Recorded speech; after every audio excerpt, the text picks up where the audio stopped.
June 5, 1944. Across England, hundreds of thousands of Allied soldiers and sailors prepared. The weather was grim, but the largest amphibious invasion in history, Operation Overlord, was about to launch. Supreme Commander Dwight D. Eisenhower made the fateful decision. Despite choppy seas, the window for invasion was closing. Delay meant disaster. The logistical scale was staggering. Over 7,000 ships, 11,000 aircraft, and nearly 160,000 men would cross the English Channel on D-Day alone. Hours before dawn on June 6th, the invasion began from above. Pathfinder teams parachuted into darkness to mark drop zones for airborne divisions. Thousands of American, British, and Canadian paratroopers followed. Many landed far from their objectives, scattered by flak and confusion, but they fought fiercely. At sea, a massive naval bombardment pounded German coastal defenses. Battleships, cruisers, and destroyers unleashed tons of shells onto the Atlantic Wall. As dawn broke, the first waves of landing craft approached the 5 invasion beaches: Utah, Omaha, Gold, Juneau, and Sword. At Utah Beach, American troops faced lighter resistance due to strong currents pushing them off course, securing their beachhead quickly. Omaha Beach, however, became a meat grinder. German defenses, untouched by the bombardment, unleashed devastating fire on American soldiers. Pinned down and facing overwhelming odds, individual acts of heroism allowed small groups to finally scale the bluffs and silence enemy positions. On Gold, Juneau, and Sword beaches, British and Canadian forces faced fierce German counterattacks, but managed to establish their footholds. By the end of D-Day, despite heavy casualties, the Allies had a tenuous grip on Normandy. A beachhead stretching 50 miles had been secured.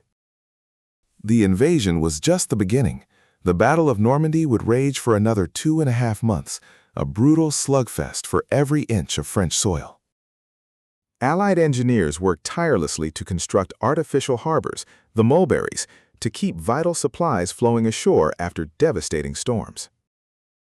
Inland, the Norman Bocage, a dense landscape of hedgerows, sunken roads, and small fields, turned every advance into a grueling infantry battle. Tanks struggled through the tangled terrain, vulnerable to German anti-tank guns hidden in the foliage. Visibility was minimal. The battle for Caen, a vital road hub, became a prolonged and bloody grind. British and Canadian forces faced elite German panzer divisions. Heavy bombing flattened much of the city, but German resistance remained fierce. Caen would not fall easily. American forces in the western sector fought towards St. Lo, another strategic crossroads, through equally brutal hedgerow country. German forces, despite being outnumbered and outgunned in the air, fought tenaciously, often launching desperate counterattacks. The Allied air superiority was absolute. Fighter bombers constantly harried German movements, turning roads into death traps. By late July, the front lines had solidified. Allied commanders sought a way to break out of the Norman Bocage hell. General Omar Bradley devised Operation Cobra, a massive carpet-bombing campaign followed by a concentrated American thrust. On July 25th, hundreds of bombers unleashed a terrifying barrage near St. Lo.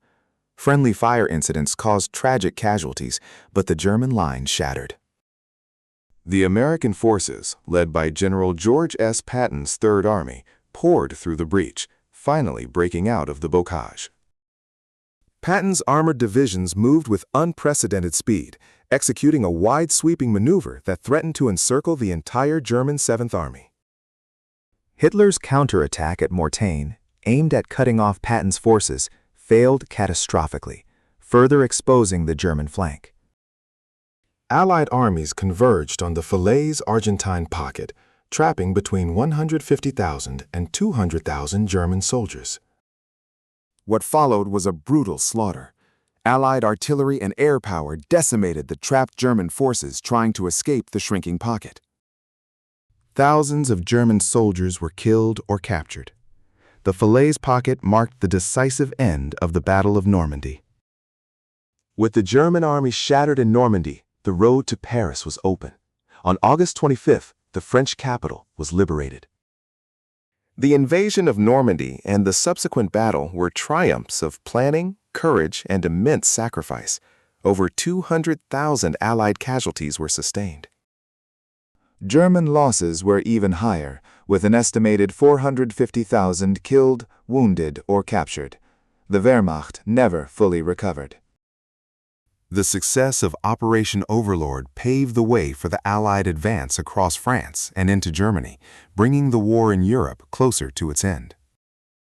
D-Day and the Battle of Normandy demonstrated the unparalleled resolve of the Allied nations against tyranny. From the beaches of Normandy to the liberation of Paris, it was a battle for freedom, etched forever in the annals of history.